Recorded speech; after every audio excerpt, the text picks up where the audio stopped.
मेरा नाम रुचि है, मेरी उम्र 22 साल है और मैं छत्तीसगढ़ में रहती हूँ। मुझे ना जाने क्यों ऐसा लग रहा था कि सब नॉर्मल होकर भी नॉर्मल नहीं है या फिर यह सब कुछ ज्यादा दिनों के लिए नहीं है। यही सब सोच सोच कर मेरे सर में बुरी तरह से दर्द हो रहा था। मुझे ऐसा लग रहा था कि अगर मैं एक दिन भी इस आदमी के साथ रही तो मैं पागल हो जाऊंगी। कभी कभी मुझे लगता था कि मैं एक पागल औरत हूँ, लेकिन कभी कभी मुझे ऐसा लगता था कि मेरा पति ही पागल आदमी है। मैं डिसाइड नहीं कर पा रही थी कि हम दोनों में से कौन नॉर्मल था और कौन नहीं। एक फिटकरी थी जो मेरी जिंदगी की सबसे बड़ी मुसीबत बन चुकी थी। कोई सोच भी नहीं सकता था एक छोटी सी सफेद रंग की फिटकरी ने मेरी जिंदगी में जीना दुश्वार कर दिया था। रोज मेरा पति एक नई तरह की फिटकरी घर में लेकर आता था और उसे इतना संभाल कर रखता था कि जैसे वह कोई हीरा या जेवरात हो। वह पागलों की तरह हर 10 मिनट बाद आकर अपनी फिटकरी का ध्यान रखा करता था कि कहीं फिटकरी खराब तो नहीं हो गई और कहीं कोई फिटकरी को चोरी करके तो नहीं ले गया और कहीं कोई चीज फिटकरी के ऊपर तो नहीं गिर गई जिससे फिटकरी वेस्ट हो जाए। वह बार बार अपनी लाई हुई फिटकरी का ख्याल रखा करता था। कभी उसे लॉकर में रखता तो कभी उसे कबर्ड में रख देता तो कभी उसे सूटकेस में संभाल कर रख देता था तो कभी किचन में आटे के डिब्बे में छुपा कर रख देता था। मैं सोच सोच कर पागल हो गई थी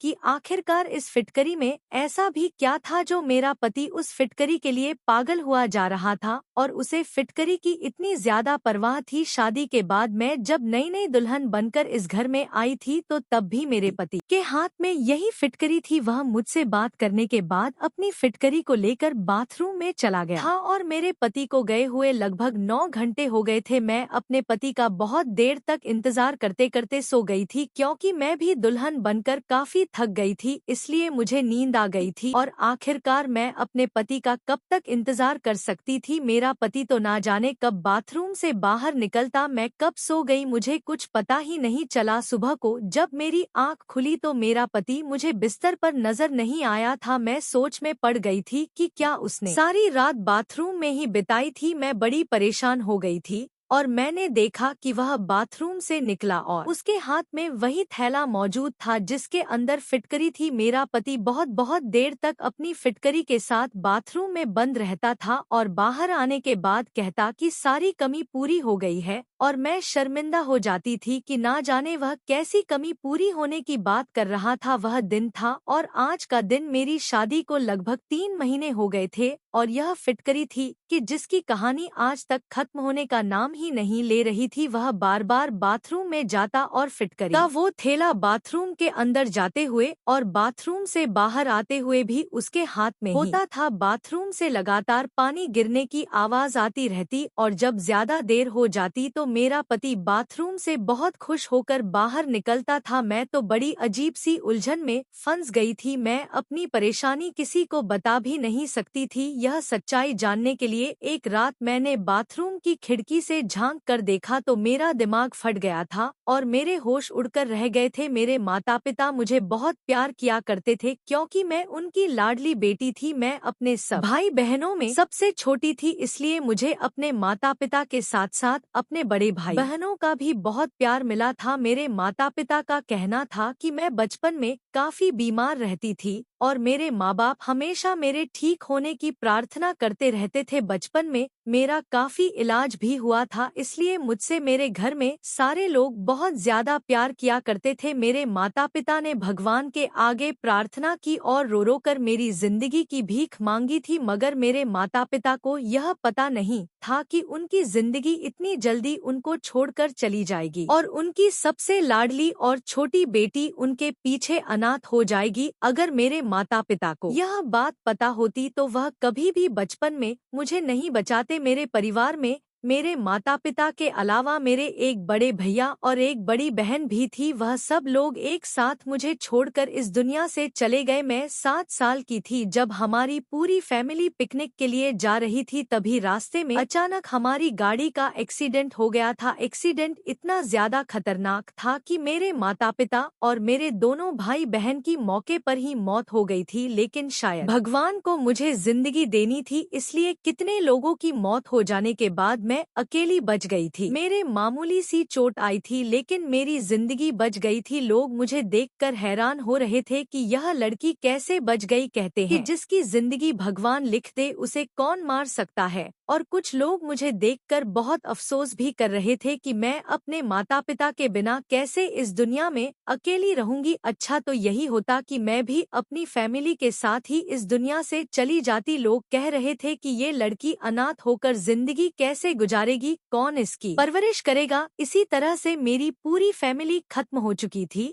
और मैं अकेली हो गई थी क्योंकि मैं बिल्कुल लावारिस थी। मेरे पिता के सौतेले भाई ने मुझे अपने घर में जगह दे दी थी क्योंकि और कोई मुझे अपने साथ रखने के लिए तैयार ही नहीं था। और मेरी माँ के रिश्तेदार तो डर की वजह से कभी हमारे घर पर अफसोस करने के लिए भी नहीं आए थे। मैं अपने चाचा चाची के घर में रहने लगी थी और उनकी बेटियों की उतरण पहनकर उनका बचा हुआ खाना खाकर अपना गुजारा कर रही थी। वह लोग मुझे बहुत ताने भी दिया करते थे। उन लोगों के ताने सुन सुनकर ही मैं जवान हो गई थी और इसी तरह से टाइम तेजी से गुजरता चला गया था और मेरी शादी की उम्र हो गई थी। मेरे लिए काफी सारे रिश्ते भी आने लगे थे। मुझे ऐसा लगता था मेरे लिए रिश्ते आते ही मेरी चाची परेशानी में आ जाती थी। मेरी चाची ने मुझसे जान छुड़ाने के लिए मेरी शादी एक ऐसे इंसान से कर दी थी जिसको मैं जानती तक नहीं थी। फिर भी मैंने सोचा कि चाची के घर पर मुझे सारा दिन नौकरानियों की तरह काम करना पड़ता था।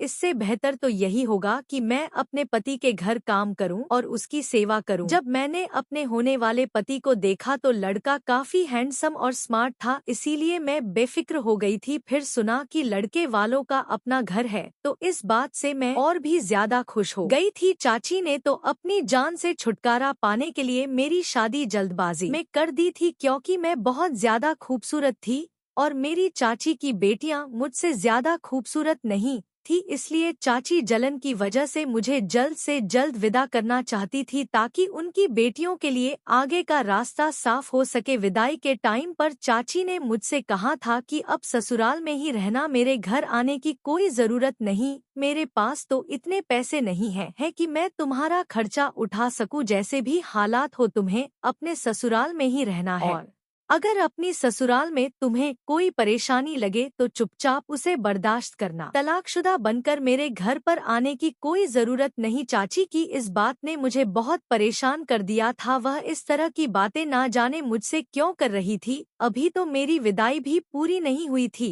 और वह तलाक तक पहुंच गई थी। आखिर वह ऐसा क्यों कह रही थी? क्या लड़के में कोई खराबी थी या उसके घर वालों में कोई गड़बड़ थी? मेरे दिमाग में अजीब अजीब तरह के सवाल पैदा होने लगे थे और इन्हीं सवालों को सोचते हुए जब मैं अपनी ससुराल विदा होकर चली गई तो शादी की पहली रात ही मुझे अंदाजा हो गया था कि चाची इस तरह की बातें क्यों कर रही थी। जिस लड़की के पति ने शादी की पहली रात उसके साथ रिलेशन बनाने के बजाय सारी रात बाथरूम में ही गुजार दी हो तो उसकी दिमागी हालत क्या होगी। शर्म की वजह से यह सवाल मैं अपने पति से कर भी नहीं सकती थी क्योंकि मैं नई नवेली दुल्हन थी और नई नवेली दुल्हन ऐसी बात कहती कि उन्होंने ऐसा क्यों नहीं किया और सारी रात बाथरूम में क्यों रहे तो यह बात गलत हो जाती। मैंने सोचा कि मैं तो सो गई थी, हो सकता है कि वह भी आकर सो गए होंगे। शायद बहुत सुबह को वह दोबारा बाथरूम में नहाने के लिए चले गए हो। बस यही सोचकर मैंने अपने दिल को तसल्ली दे दी थी, लेकिन मेरी यह तसल्ली किसी भी काम नहीं आई थी। जब रोजाना कमरे में मेरा पति यही अजीबोगरीब तरह की हरकतें करने लगा था। शादी को 1 महीना पूरा होते ही मेरी सास ने पोता पोती की रट लगा ली थी। मेरी सास को तो यह भी नहीं पता था कि 1 महीने में से एक भी दिन उनके बेटे ने मुझे हाथ तक नहीं लगाया था। उनका बेटा तो ना जाने किन हरकतों में बिजी रहता था और मैं शर्म की वजह से यह बात किसी से कह भी नहीं सकती थी। 1 महीने बाद जब मैं चाची से मिलने उनके घर पर गई तो चाची मुझे देखकर परेशान हो गई थी और एकदम से उन्होंने मुझसे सवाल किया कि मैं अपना घर छोड़कर तो नहीं आई हूँ। चाची के सवाल पर मैंने बड़ी हैरत से उनकी तरफ देखा। मेरी विदाई के टाइम पर भी उनका मेरे साथ यही बिहेवियर था और मैं पूरे 1 महीने बाद उनसे मिलने के लिए आई थी, तब भी वह मेरे साथ ऐसी अजीबोगरीब बातें कर रही थी। मैंने चाची से कहा कि नहीं, मैं तो सिर्फ आपसे मिलने के लिए यहाँ पर आई हूँ। मुझे उनकी बात से बहुत दुख पहुँचा था। मैंने अपना सारा बचपन और लड़कपन इस घर में ही गुजारा था। मुझे इस घर से बहुत ज्यादा लगाव था। क्या मेरा इतना इतना भी हक नहीं बनता था कि मैं इस घर में अपने चाचा चाची से मिलने के लिए भी कभी कभी आ जाऊं। मैं उदास होकर अपने घर को वापस आ गई थी और इधर देखा कि मेरा पति फिटकरी उठाकर बाथरूम में जा रहा था। अपने पति को तो मैं कभी दिखाई ही नहीं देती थी। मैं इस घर में अपने पति के लिए बस मामूली सी थी। वह अपनी पत्नी से ज्यादा फिटकरी से मोहब्बत करता था। कभी कभी तो मैं सोचती थी कि मैं खामोशी रहूं और अपने गुस्से पर कंट्रोल करूं और इसे अपनी किस्मत में लिखा हुआ समझकर अपने भाग्य के साथ समझौता कर लूं। फिर अगले ही पल मुझे याद आता कि मैं क्यों खामोश रहूं और मुझे तो बल्कि अपने पति का सारा सच दुनिया के सामने लाना चाहिए। मगर ऐसा तो मैं सिर्फ अपने सपनों में ही कर सकती थी। हकीकत में मुझे परेशान होने के अलावा और कोई दूसरा काम भी नहीं आता था। अब मैंने खुद को घर के कामों में बिजी रखना शुरू कर दिया था और मैं ज्यादा से ज्यादा अपने आप को बिजी रखने की कोशिश में लगी रहती थी। अब मेरा सारा ध्यान घर वालों के कपड़े धोना, खाना बनाना और घर की साफ सफाई करने में ही लगा रहता था। मैं चाची के घर में भी नौकरानी थी और अपनी ससुराल में आकर भी नौकरानियों की ही जिंदगी गुजार रही। फिर मैंने सोचा कि आखिरकार मैं कब तक इस तरह की जिंदगी गुजारूंगी। मुझे अपने पति से बात करनी ही होगी। एक दिन मैंने बंद शब्दों में अपने पति को यह बात समझा दी थी कि उनकी माँ मुझसे पोता पोते की डिमांड करती है। यह बात सुनकर जैसे मेरे पति को करंट सा लग गया था। उन्होंने फौरन ही कहा कि अभी ऐसा कुछ भी नहीं हो सकता और ऐसा बिल्कुल मुमकिन नहीं। इतना कहकर वह कमरे से बाहर चले गए थे तो मैं अपना सर पकड़कर बैठ गई, क्योंकि मुझे अपने पति पर पहले से ही शक था और अब मुझे अच्छी तरह से यकीन हो गया था कि मेरा पति नामर्द है। इसलिए वह फिटकरी का बहाना बनाकर रोज रात को बाथरूम में चला जाता है और फिर मेरे सोने का इंतजार करता है। जब मैं सो जाती हूँ वह बाथरूम से बाहर निकल कर आता है। वह ऐसे ही करता है, वरना कोई मर्द ऐसा नहीं होता जो अपनी नई नवेली दुल्हन को अकेला छोड़कर इस तरह से सारी रात खुद को बाथरूम में बंद नहीं रखता। मैंने सोचा अब मुझे अपने पति के इस राज से पर्दा हटाना ही पड़ेगा और मैं सच जानकर ही रहूंगी और यही सारा सच मैं सब लोगों के सामने लेकर आऊंगी। एक दिन रात के टाइम पर मैंने सोचा कि मैं सोने की एक्टिंग करती हूँ, देखती हूँ कि मेरा पति रात में क्या करता है। मैंने आज ही अपने पति से कहा था कि मुझे बहुत नींद आ रही है और मेरी तबीयत ठीक नहीं, मेरा सर दर्द से बुरी तरह फटा जा रहा है, इसलिए वह मुझे जगाने की कोशिश ना करे। मेरी यह बात सुनकर तो मेरे पति के चेहरे पर अजीब सी मुस्कुराहट आ गई थी, जैसे कि उन्हें इंतजार हो कि मैं जल्दी से सो जाऊं। मेरे पति ने मुझसे कहा कि ठीक है, अगर तुम्हारी तबीयत ठीक नहीं तो तुम जल्दी से सो जाना, मैं तुम्हें बिल्कुल भी डिस्टर्ब नहीं करूंगा। उसने कमरे की लाइट बंद कर दी और कमरे से बाहर निकल गया। यह सच था कि मुझे लेटते ही नींद आ जाती थी, क्योंकि मैं सारा दिन बहुत काम करती थी और थकान से चूर होकर जब मैं अपने बिस्तर पर सोने के लिए लेट जाती थी तो मुझे फौरन ही नींद आ जाती थी। लेकिन मैं आज बहुत कोशिश कर रही थी कि मैं जागती रहूं, लेकिन मेरा नींद पर कोई बस नहीं था। आज मैंने सोचा कि दिन में जब मेरा पति घर पर था तो मैंने उनसे कहा कि मेरी तबीयत ठीक नहीं है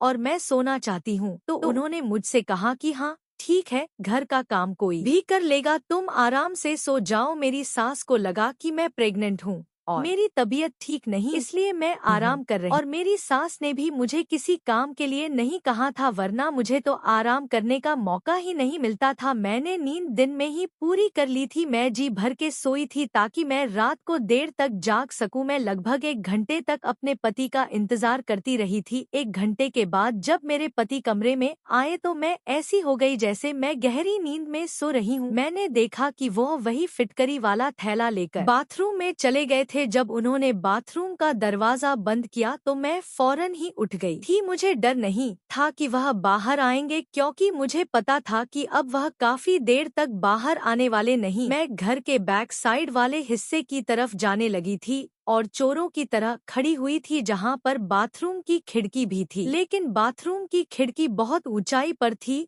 और उस खिड़की से मैं अंदर तक नहीं देख सकती थी, क्योंकि खिड़की की ऊंचाई के हिसाब से मेरा कद बहुत छोटा रह गया था। लेकिन मैं जल्दी से जाकर एक चेयर लेकर आई और मैंने वह चेयर रखी और उस पर खड़ी हो गई। उस टाइम रात के 2 बज रहे थे और घर के सारे लोग सो चुके थे। किसी की भी मुझ पर नजर नहीं पड़ सकती थी, मगर मुझे फिर भी बहुत डर लग रहा था और डर की वजह से मेरा शरीर कांप रहा था। मैं वह चेयर उठाकर खिड़की के करीब आई और चेयर चेयर पर चढ़कर खिड़की के अंदर देखने लगी कि आखिर मेरा पति इतनी देर तक बाथरूम में करता क्या है। अपने पैर कांपने की वजह से मुझे ऐसा लग रहा था कि मैं ठीक से खड़ी नहीं हो पा रही हूँ, ऐसा ना हो कि मैं गिर जाऊं। मैंने अपने अंदर हिम्मत पैदा की और चेयर के ऊपर खड़ी हो गई, लेकिन जैसे ही मैंने बाथरूम की खिड़की से अंदर झांका तो सामने का नजारा देखकर मेरी आंखों के सामने अंधेरा छाने लगा था। मैं चेयर से गिरते गिरते बच गई थी। यह मेरा पति कैसा काम कर रहा था फिटकरी के साथ। आखिर यह सब कुछ क्या हो रहा था? मेरे पति का दिमाग तो ठीक था। मैंने बड़ी मुश्किल से खुद को संभाला था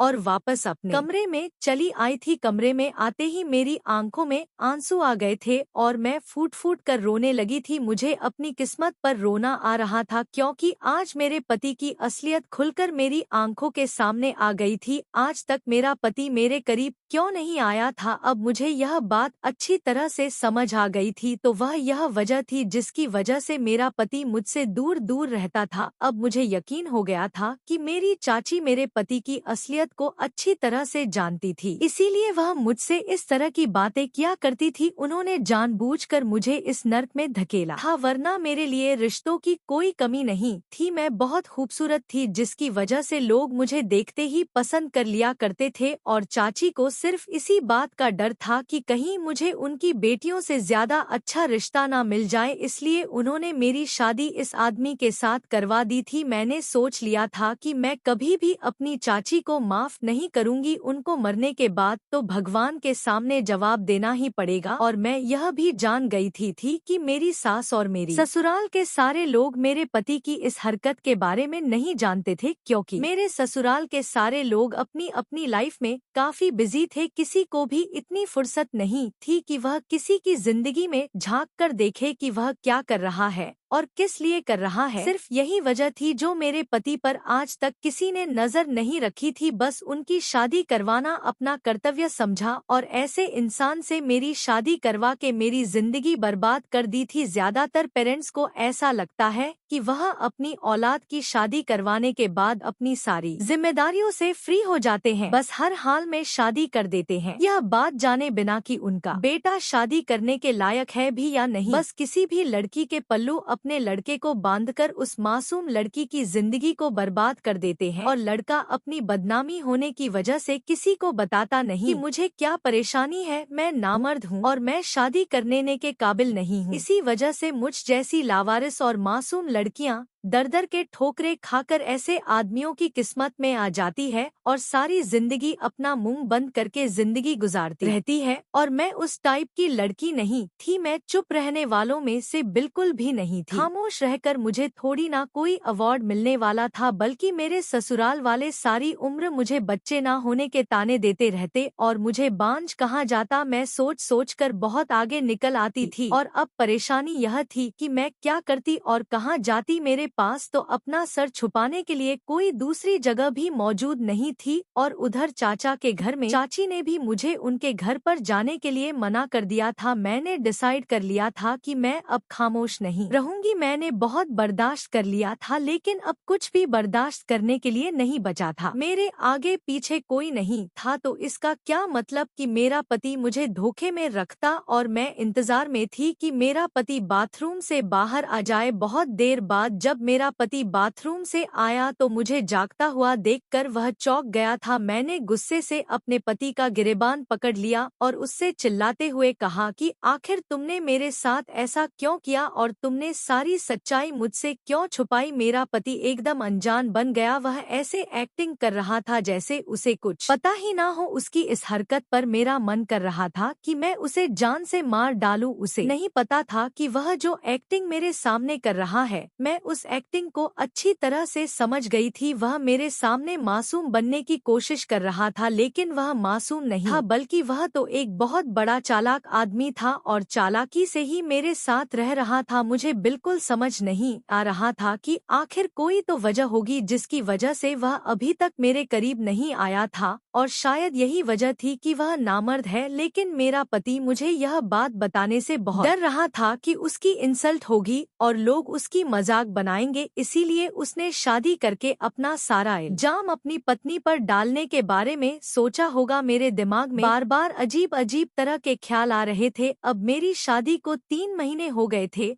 और पिछले 3 महीनों से मैं लगातार डिप्रेशन का शिकार हो रही थी। आज जब मैं अपने पति का गिरेबान पकड़कर उससे सवाल कर रही थी तो वह हैरत से मुझे देख रहा था, जैसे कि उसे यकीन नहीं आ रहा था कि मैंने उसका झूठ पकड़ लिया है। वह हक्का बक्का होकर मुझे देखे जा रहा था। जब मेरे पति ने मुझे कोई जवाब नहीं दिया और उससे कोई जवाब नहीं बन सका तो मैंने फौरन ही अपना सामान पैक करना शुरू कर दिया। मैंने अपने पति से कहा कि तुम्हें शर्म आनी चाहिए, तुम इस तरह का घटिया काम करते हो। मैं तुम जैसे नामर्द आदमी के साथ नहीं रहना चाहती और यही वजह है कि तुम इस घटिया फिटकरी को अपनी जान से भी ज्यादा संभाल कर रखते हो। मेरा पति अब भी हैरान सा खड़ा होकर मेरी सारी बातें खामोशी से सुन रहा था, मगर ऐसा लग रहा था जैसे वह मेरी बातों को समझ नहीं पा रहा था और वह काफी सैड लग रहा था कि मैं उसकी सारी बातों को जान चुकी हूँ। मैं अपने पति को हैरान और परेशान देखकर अपना सामान पैक करके दरवाजे की तरफ जाने लगी थी। घर से बाहर निकल गई थी। सारे घर वाले सो रहे थे। अभी मैं घर के मेन गेट तक नहीं पहुंची थी कि मेरा पति भागता हुआ मेरे पीछे आया और जबरदस्ती मेरा हाथ पकड़कर मुझे अंदर घसीटते हुआ मेरे कमरे में लेकर चला गया। मैंने शोर मचाने की कोशिश की तो उसने अपने हाथ मेरे मुंह पर रख लिया, जिससे मेरी आवाज निकलनी बंद हो गई थी और हल्की आवाज में मुझे खामोश रहने के लिए कहता रहा। वह मुझे कमरे में लेकर आ गया और बेड पर बिठाने के बाद उसने कमरे के दरवाजे को अंदर से बंद कर लिया। मुझे अपने पति पर बहुत गुस्सा आ रहा था। मैं एकदम दरवाजे की तरफ जा रही थी, मगर उसने फिर मुझे पकड़कर बेड पर पटक दिया और कहने लगा, यह क्या तमाशा लगा रखा है? बात एक बार में समझ नहीं आती। मैंने तुमसे कहा कि खामोश रहो, बस एक बार तसल्ली से बैठकर मेरी सारी बातें सुन लो। और तुम इस टाइम रात के इतने अंधेरे में कहाँ पर जाओगी? क्या तुम लोगों को हमारे बारे में बातें बनाने का मौका देना चाहती हो? अपने पति की कही हुई बात पर मैं और भी ज्यादा गुस्सा करने लगी। मैंने कहा कि तुम्हें क्या लगता है तुम लोगों से सच छुपा कर रखोगे? सच ज्यादा दिन तक छुप कर नहीं रह सकता और दुनिया वालों के सामने आ ही जाएगा कि तुम शादी के लायक नहीं हो और तुम एक नामर्द हो। मैं यह बात सारी दुनिया को बताना चाहती कि तुम नामर्द हो और तुमने मेरी जिंदगी के साथ खिलवाड़ किया है। मैं तुम्हें कभी भी माफ नहीं करूंगी। मैं अपने होश खो बैठी थी और जो मेरे मुंह में आ रहा था मैं कहे जा रही थी। मेरी इतनी बातें सुनकर मेरे पति ने मेरे मुंह पर एक जोरदार थप्पड़ मार दिया। मैं उसका थप्पड़ बर्दाश्त नहीं कर सकी और लड़खड़ाते हुए जमीन पर गिर गई और जमीन पर जब मेरे घुटने लगे तो मैं बुरी तरह से दर्द में आ गई थी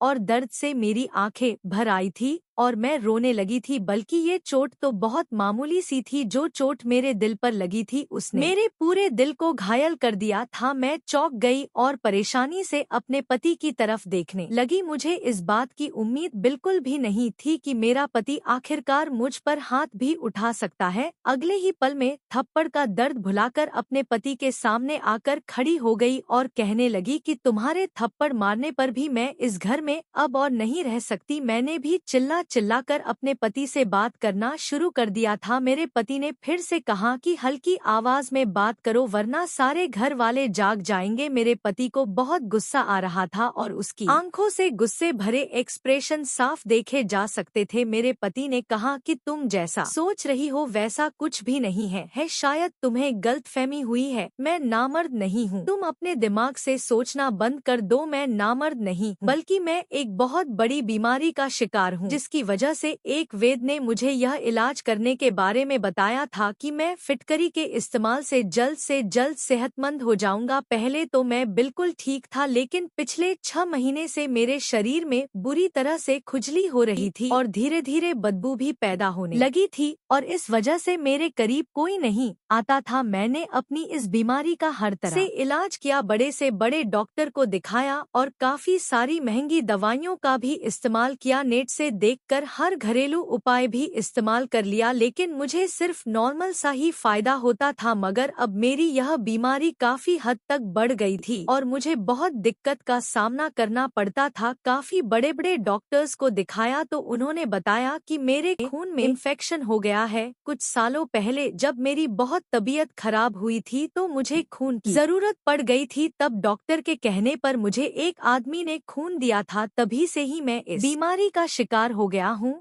डॉक्टर का कहना है कि उस आदमी के खून में एलर्जी थी, इसलिए मेरे खून में भी इन्फेक्शन हो गया और मेरी सारी बॉडी पर एलर्जी हो गई। उस आदमी का खून मुझे सूट नहीं किया और तभी से ही मैं इस हाल में हूँ। डॉक्टर ने बताया कि अगर आप किसी के करीब जाओगे तो आपकी बीमारी किसी दूसरे को भी लग सकती है, इसीलिए मैं तुम्हारे करीब नहीं आता था। फिटकरी का इस्तेमाल करने से मुझे कुछ घंटों के लिए सुकून मिल जाता था, मगर परेशानी सिर्फ एलर्जी ही नहीं थी। एक परेशानी यह भी थी कि अगर मैं तुम्हारे करीब आता तो मेरी बीमारी तुम्हें भी लग सकती थी। यह कोई मामूली बीमारी नहीं बल्कि बहुत बुरी और फैलने वाली बीमारी है। मैं तुम्हें भी अपने जैसा नहीं करना चाहता था। मेरा इलाज तो काफी टाइम से चल रहा था, लेकिन धीरे धीरे मेरी परेशानी बढ़ती ही चली जा रही थी। मुझे किसी ने एक मशहूर वैद्य के बारे में बताया तो मैं उसके कहने के मुताबिक उस वैद्य के पास चला गया था। मैंने जब वैद्य से मुलाकात की तो उन्होंने मेरा पूरी तरह से चेकअप किया और मुझे यकीन दिलाया कि मैं जल्दी ही ठीक हो जाऊंगा। इस वैद्य ने मेरा इलाज शुरू कर दिया था और उधर मेरे घर वालों ने मेरी शादी का हंगामा किया हुआ था, क्योंकि मेरी एक बहन लंदन से आई हुई थी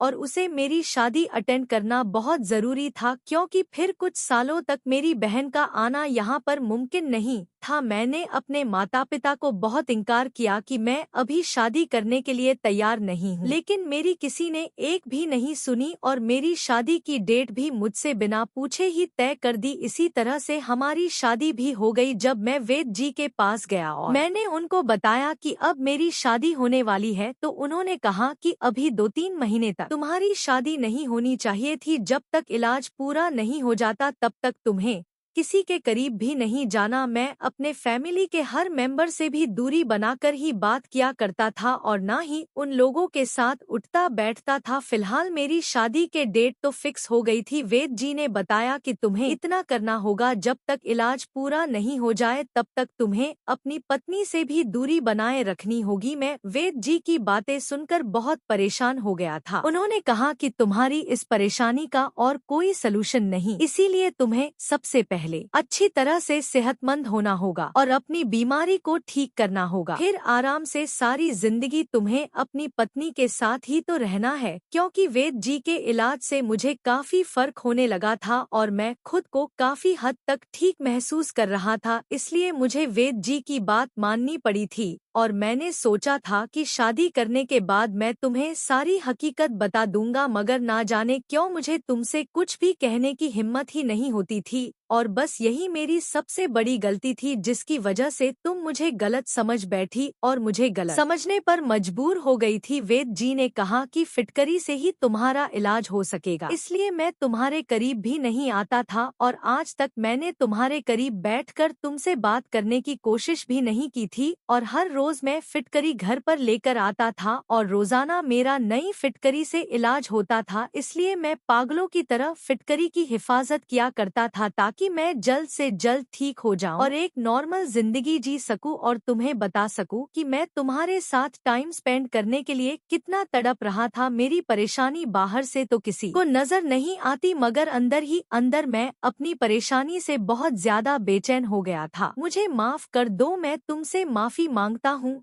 मैंने तुम पर हाथ उठाया और अपनी यह सच्चाई तुमसे इतने दिनों तक छुपाकर रखी। मेरा पति बहुत शर्मिंदा लग रहा था। मुझे अपने पति की बातों पर यकीन आ गया था, क्योंकि उनकी आंखों से लगातार आंसू निकल रहे थे और उनके चेहरे से सच्चाई साफ साफ नजर आ रही थी। मैंने अपने पति से कहा कि आप अगर मुझे इस बारे में पहले ही बता देते तो मैं पिछले 3 महीनों से इतना परेशान नहीं होती। मेरे दिमाग में तो तरह तरह की बातें आने लगी थी। मेरे अलावा कोई और भी होता तो शायद आपके बारे में ऐसा ही सोचता, और तुम्हारी कुछ हरकतें ऐसी थी जिसकी वजह से मुझे ऐसा लगा कि तुम मुझे धोखा दे रहे हो। और मैं भी अब आपसे माफी मांगती हूँ कि मैंने आपके साथ बहुत बदतमीजी की और आपको नहीं समझा। मैंने बहुत शर्मिंदा होकर अपने पति से माफी मांगी और उन्हें यकीन दिलाया कि मैं हमेशा आपका साथ दूंगी और जब तक आप पूरी तरह से ठीक नहीं हो जाते थे मैं आपका पूरा ख्याल रखूंगी। वह दिन है और आज का दिन है। मैं और मेरे पति हमेशा एक दूसरे के साथ हैं और भगवान की बहुत बड़ी कृपा है कि धीरे धीरे मेरे पति की बीमारी भी जड़ से खत्म हो गई और मेरे पति अब बिल्कुल ठीक है और हम पति पत्नी एक दूसरे के साथ बहुत अच्छी जिंदगी गुजार रहे हैं। कभी कभी हम अपनी फीलिंगलेस हैं। बहुत सी ऐसी छोटी छोटी गलतफहमियां हैं जो घर को बर्बाद कर देती है। हमें अपने लाइफ पार्टनर को अच्छी तरह से समझने की कोशिश करनी चाहिए, लेकिन हम तो सिर्फ अपने बारे में ही सोचते हैं। हम नहीं जानते कि सामने वाले के दिल का हाल क्या है और वह किस परेशानी से जूझ रहा है। अगर हम किसी की परेशानी को समझ सके तो हम उसका साथ देकर उसे कामयाब बना सकते हैं और उसकी परेशानी को जड़ से खत्म कर सकते हैं। मैं भगवान से प्रार्थना करती हूँ कि भगवान हम लोगों को सोचने और समझने की हिम्मत दे और ताकत दे और हमें सही फैसला करने की समझ दे। और अब मेरे पास एक 3 साल की बेटी भी है। ऐसा लगता है जैसे मेरी जिंदगी से सारी परेशानियाँ खत्म हो गई हैं, क्योंकि मेरे पति इतने अच्छे पति हैं कि कभी कभी मुझे अपनी किस्मत पर यकीन ही नहीं आता कि यह वही आदमी है जिस पर मैंने पहले कुछ जाने बिना ही काफी सारे इल्जाम लगाए थे और शक किया था। अब मैं अपने पूरे परिवार के साथ बहुत खुश हूँ। दोस्तों, उम्मीद करती हूँ आपको हमारी कहानी पसंद आई होगी। कि कहानी पसंद आई है तो वीडियो को लाइक करें, चैनल पर नए हैं तो चैनल को सब्सक्राइब करें और हाँ, नोटिफिकेशन बेल को जरूर दबाएं ताकि अगली अपडेट सबसे पहले आपको मिले।